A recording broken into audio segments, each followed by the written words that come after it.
गप्पांची सुरुवात आपण तुमच्या लहानपणापासून करूया.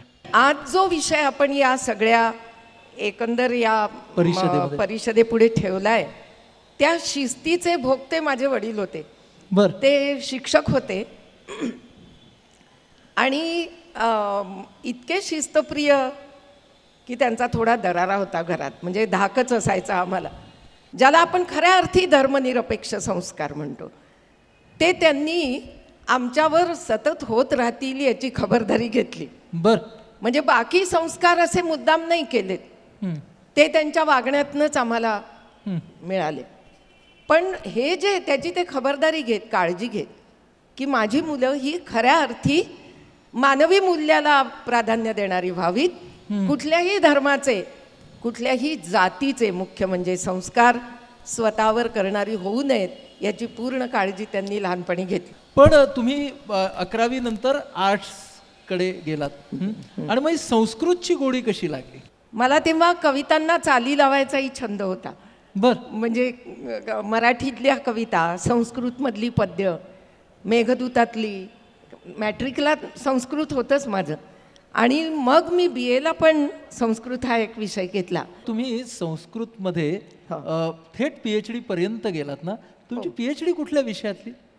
तेव्हा मी गात असल्यामुळे मला माझे सर जे होते प्रज्ञा भारती वर्णेकर, त्यांनी सांगितलं की तू स्तोत्र वाङ्मय हा विषय घे. या संशोधनासाठी शिस्त लागलीच असेल, ती कशा पद्धतीची होती? संस्कृतात असं म्हटलं जातं, नामूलम लिख्यते किंचित. म्हणजे तुम्ही काहीही जे विधान कराल, कोणतंही स्टेटमेंट कराल, तर ते आधाराशिवाय करू नका. आणि त्या काळातनं माझं रोल मॉडेल महापंडित राहुल सांकृत्यायन होते. बर, हा माणूस विचारांनी कम्युनिस्ट, रशियामध्ये जाऊन राहिलेले, बौद्ध धर्माचा स्वीकार केलेला आणि तरी संस्कृत मुळापासून शिकले. मग ते पालीवरती प्रभुत्व कसं मिळवलं?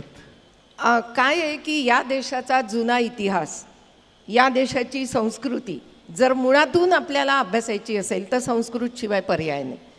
आणि त्यामुळे अनेक लोक हे संस्कृत शिकून मगच इतिहासाच्या किंवा या देशाच्या संस्कृतीच्या संशोधनाकडे वळले. कोणत्याही देशात एकच एक सलग संस्कृती कधी चालत नाही. या देशात एक ब्राह्मण संस्कृती असताना त्याच वेळी एक श्रमण संस्कृती पण चालू होती. बर, आणि या श्रमण संस्कृतीचे पाईक म्हणजे भगवान गौतम बुद्ध.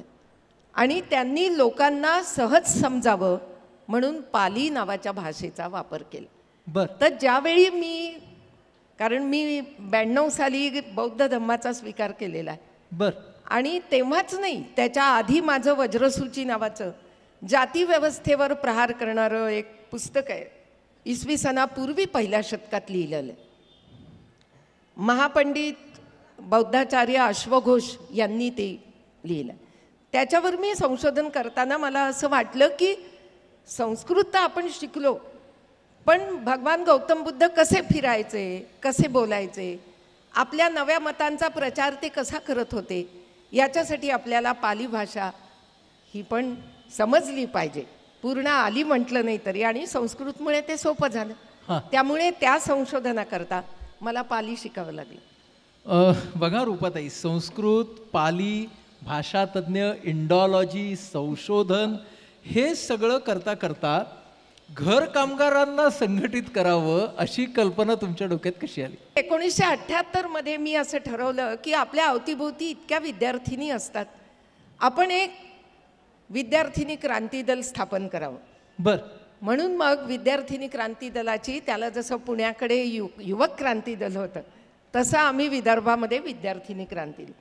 या विक्रांतमध्ये ज्या मुली यायच्या त्या सुखवस्तू म्हणजे बऱ्या घरातल्या होत्या, त्यांना घेऊन मी वस्तीत जाऊ लागले.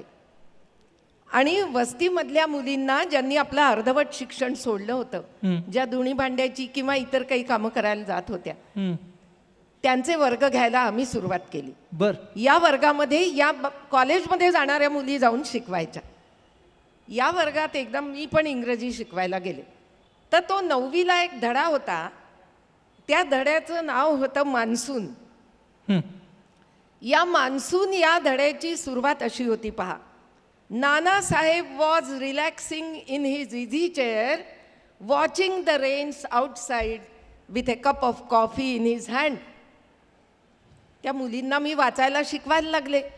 त्या सगळे शब्द बरोबर उच्चारत होत्या, पण रिलॅक्सिंगचा उच्चार काही त्यांना जमत नव्हता. त्या रिलॅक्सिंग म्हणत होत्या. मी त्यांना म्हणायची रिलॅक्सिंग म्हणा ग बायांनो. नाही, त्याचा काही उपयोग झाला नाही. रिलॅक्सिंग. मग मी 1 मिनिट माझ्या डोक्यात एक विचार एकदम लख्खकन चमकला. मी म्हटलं, ही मुलगी जी दिवसभर धुणी भांडी करून, लोकांची खरकटी भांडी घासून, त्यांचे मळके कपडे धुवून, त्यांच्या घरात झाडू पोछा लावून संध्याकाळी इथे शिकायला येते पूर्ण थकल्यावर, तिने रिलॅक्सिंग या शब्दाचा उच्चार योग्य का करावा? जिच्या जीवनात रिलॅक्सेशनचा एक क्षणही येत नाही, तिला रिलॅक्सिंगचा उच्चार जमणं शक्य नाही. तिथून मला ती डॉक्टर प्रेरणा मिळाली की या मुलींच्या जीवनामध्ये शिक्षणाचा प्रकाश पडला पाहिजे. आज 2011 साली सुद्धा आमच्या त्या बाया शिक्षण वंचितच आहेत. आजही जो पहिला मोर्चा मी काढला होता त्याच्यात सगळ्यांचे अंगठे घ्यावे लागले होते. आज थोडीशी परिस्थिती बदलली आहे. कुठल्याच प्रकारे या लोकांना, ज्याला आम्ही विकासाचं लोणी म्हणतो, ते या वर्गापर्यंत पोहोचलेलं नाही. म्हणून तुम्ही त्यांना संघटित करायचं ठरवलं. तुम्ही म्हणालात पहिली मीटिंग, पहिला मोर्चा तो काढायला तर किती कष्ट पडले असतील. म्हणजे त्या काळात काय असायचं की मोलकर्णी घरातनं 7:30-8ला निघायच्या. 6-7 घरी कामं करताना त्या घरची रात्रीची भांडी वगैरे घासायच्या. तोपर्यंत त्या लोकांच्या आंघोळी झालेल्या नसायच्या. कपडे धुवायला आणि दुपारची भांडी घासायला त्या पुन्हा एकदा त्या घरी. आता बाया एकदाच जातात, तेव्हा 2दा जायच्या. आणि मधल्या वेळामध्ये मग त्या कुठेतरी एखाद्या झाडाखाली बसायच्या. बरं, बंगल्यावर जाण्याची सोय नव्हती, कारण मालकीण असे डोळे काढून माझ्याकडे खिडकीतनं पाहत असायची, आली काही बाई, आली काही आग लावायला. यांनी आमच्या डोक्यावर मिरे वाटायला सुरुवात केली. तर हे सगळं मला टाळायचं असायचं, म्हणून मी वस्तीत जायची. पण कधी कधी मी त्यांना खुणा करायची लांबून, आणि मग माझ्या खुणा पाहून त्या बंगल्यातनं बाहेर यायच्या. अशा बाया आधी 10 आल्या, मग 20 आल्या, मग 50 आल्या, मग 100 आल्या. आणि ज्या दिवशी ही पहिली मीटिंग आमची झाली 30 डिसेंबर 1980, तर त्या दिवशी तो असा उत्स्फूर्त जमाव आला. मात्र त्यांना वाटायचं ही बाई आपल्याला खिडकीतनं सारख्या खुणा करते, आज जाऊच चाल्याला आपण बिलकुल समोरच्या दारांनी जाऊ. मग मी त्यांना त्यांची दुःख समजावून सांगितली. ती त्यांच्या मनात कुठेतरी ठसठसत होती, पण आजवर ती कोणी शिस्तीत मांडली नव्हती डॉक्टर. म्हणून मग ती शिस्तीत मांडावी लागली. तेव्हा झेरॉक्स नव्हतं. मग मी घरून एक कार्बन पेपर घेऊन आले होते, आणि मग कार्बन ठेवून त्याच्या 2 कॉप्या काढल्या. म्हटलं, बायांनो चलायचं का आता, चलता का फिरायला? हो जी म्हणे, येतो. मग त्या 300-400 बाया माझ्या मागे, काही नाही, माईक नाही, लाऊडस्पीकर नाही. चला म्हटल्यावर चालू लागलो. म्हटलं, बाई आता पुढच्या चौकात तर आलो, कुठे न्यायचं यांना, कोण मागण्या. तेव्हा न लेबर डिपार्टमेंट सशक्त हो, न कामगार संघटनांचं यांच्याकडे लक्ष. सगळ्या ट्रेड युनियन्स या असंघटित कामगारांबद्दल पूर्णपणे उदासीन होत्या. मग जाऊ कुठे यांना घेऊन? म्हटलं, कलेक्टरकडे चलता का? हो जी म्हणे. चाललो मग कलेक्टर. असा सगळा हा न ठरवता निघालेला पहिला मोर्चा. आणि आज तुमच्या या विदर्भ मोलकरीण संघाची किती सभासद संख्या आहे रुपाताई? 76,894. 76,894. आणि विदर्भाच्या सर्व जिल्ह्यांमध्ये. ही नागपूरची संख्या आहे. ही नागपूरची संख्या आहे. यवतमाळ, चंद्रपूर, वर्धा, भंडारा, तुमसर, गोंदिया, गडचिरोली, सिरोंचा, अकोला, हे जर सगळं मिळवलं तर 1,00,000च्या वर आहेत. या 31 वर्षामध्ये तुमच्या संघटनेने या सर्व घर कामगारांना काय काय दिलं? बघा, हा सगळा जो प्रवास आहे ना, हा असा ठरवून झालेला नाही आहे. बरं. पण त्याच्यामध्ये जसं काम वाढत गेलं तसे मुद्दे सुचत गेले. बरं. म्हणजे पहिल्यांदा आमच्या डोक्यात हे नव्हतं की यांनी म्हातारपणी काय करायचं.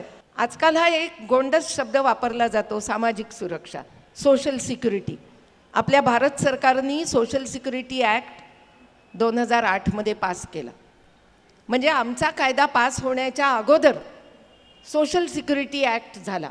ती एक देणगी त्यांना मिळाली. या सबंध असंघटित कामगारांची संख्या आज देशाच्या लोकसंख्येच्या जवळपास निम्मी आहे.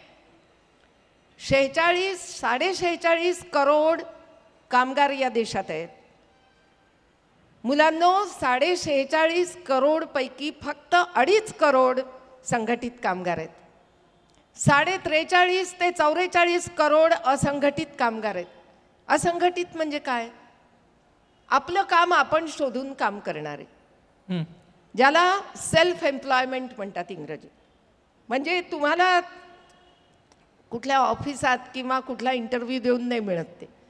ते तुम्ही तुमचं शोधता. हमाली, मोलकरणीचं काम, फुटकळ विक्रेते, रस्ता दुरुस्ती करणारे, भंगार गोळा करणारे, आपलं शहर जे स्वच्छ करतात त्या सफाई कामगारांव्यतिरिक्त कचरा वेचणारेही असतात. रोज ते प्लास्टिक वेगळं करतात, लोखंड वेगळं करतात, चिंध्या वेगळ्या करतात. साधी दारूच्या बाटल्यांची झाकणं वेगळं करणारं लहान मूल मी पाहिलं. 6-7 वर्षाचं ते मूल होतं. काय करतोय रे? आई दारूच्या रिकाम्या बाटल्या धुवायला जायची आणि हा मुलगा कचरा वेचून त्या कचऱ्यातली ती बाटलीची झाकणं वेगळी करून मग ती किलोच्या हिशोबाने विकायची. हा सगळा असंघटित हे जे सगळं शोषण आहे, हा भयंकर शोषण आहे. आणि त्या शोषणाचा अंत होण्यासाठी फार मेहनत करावी लागणार आहे. जनतेचा प्रतिसाद कसा होता, समाजाचा प्रतिसाद कसा होता? फार तीव्र प्रतिक्रिया होत्या समाजाच्या, की या वर्गाला, जो वर्ग कष्टकरी म्हणून आमच्या उपकारांवर आम्ही काम देतो म्हणून आमच्या घरात येतो, हे सगळं काम दयाबुद्धीवर चाललं पाहिजे, आमच्या दयेवर हे जगले पाहिजेत, या तऱ्हेची एक भावना, मालकीची भावना, ही संघटना जी उभी झाली ती या मालकशाहीला विरोध करण्यासाठी. त्यामुळे मालकांचा आम्हाला विरोध होणं स्वाभाविक होतं. आज डॉक्टर परिस्थिती 30 वर्षानंतर हळूहळू बर्फ वितळायला लागलंय. आता असेही मालक आहेत की जे आपल्याकडच्या घरकामगार बाईला स्वतः घेऊन येतात आमच्या ऑफिसात आणि म्हणतात प्लीज हिची नोंदणी करून घ्या. अरे वा. रुपाताई, या 31 वर्षामध्ये समाजकार्याचंही एक नियोजन असतं, त्याची पण एक शिस्त असते. ते तुम्ही कसं काय केलं? ते एखाद 2 उदाहरणं आम्हाला सांगू शकाल का? खरं सांगू का डॉक्टर, हे काम मी फार शिस्तीत राहिले असते तर झालंच नसतं. या कामाकरता मला बेशिस्त करावी लागली. आणि मला सगळ्यांनाच हे सांगावंसं वाटतं की शिस्त चांगली आहे, पण जी शिस्त अन्यायाचं समर्थन करते ती शिस्त चांगली, ती चांगली नाही. जी जुलूम करणाऱ्यांच्या बाजूने उभी राहते ती शिस्त चांगली नसते. हा जो सगळा समुदाय आहे, हा समुदाय कसा असतो? विखुरलेला असतो, थोडा भित्रा असतो. काम जाण्याची भीती असते, बेकारीची भीती असते, म्हातारपणाचं करायचं काय हा प्रश्न असतो. तर हे सगळं संघटित करत असताना काय झालं, आम्हाला त्या कामाचं विकेंद्रीकरण करावं लागलं. त्यामुळे या सगळ्या कामाचं नियोजन, त्याची निर्णय प्रक्रिया ही त्याच बायांनी घेतली पाहिजे. आणि ही निर्णय प्रक्रिया घेण्याकरता जे कपॅसिटी बिल्डिंग हा शब्द आपण आजकाल वापरतो, की त्यांची क्षमता वाढवणं, त्याच्याकरता अनेक कार्यशाळा घ्याव्या लागल्या, शिबिरं घ्यावी लागली, वेगवेगळ्या लोकांची भाषणं ठेवून.